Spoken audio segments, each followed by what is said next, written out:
Jeigu būtų kitas Putinas Berlyne, būtų jėgų pusiausvėra, kurioje negalima būtų daryti visų šitų dalykų, kurias Putinas dabar daro. Visa tai yra įmanoma. Šitas yra labai svarbus momentas. Viskas, ką Putinas negerai dabar daro, arba kas mums nepatinka, jis gali sau leisti daryti dėl to, kad prieš jį nėra galius. Mes čia atsirėmėm, žmonės jaučiasi nusivylę dėl to, kad mes sakytumėm taip, kad aš tikiu, kad tavo klausytojų žiūrovų čia dauguma norėtų, kad Putinas būtų, pavyzdžiui, nubaustas už tai, ką jis padarė Ukrainai. O ne? Bet jis negali būti nubaustas. Dėl to, kad teisingumas be galios yra neįmanomas.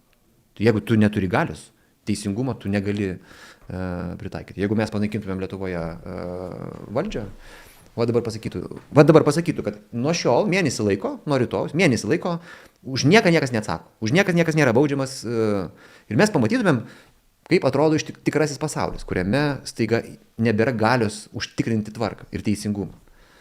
Nu tai va. Ir tai, kad rusų dabar biudžetas yra ten toks, koks jisai yra, tai kad jie ruošiasi turėti 1,5 milijono kariuomenę po 1,5 metų, ne? Tai, kad jie pagamina ginklų daugiau negu visas NATO kartu sudėjus, per mėnesį pagamina tiek, kiek mes per metus, reiškia, kad nepriklausomai nuo gerų ketinimų, vėluojančių sprendimų ir viso kito, vis tiek sprogimas kažkur vietoj turi įvykti. Ir todėl man atrodo, kad ten ta banga prieš Ameriką yra be reikalo, dėl to, kad kai ta banga įvyks, jeigu jinai sprogs, nu tai vienintelis, kas gali ją, kaip sakant, sugerti arba kažkaip pamėginti pakeisti situaciją, tai tik Amerika ir yra.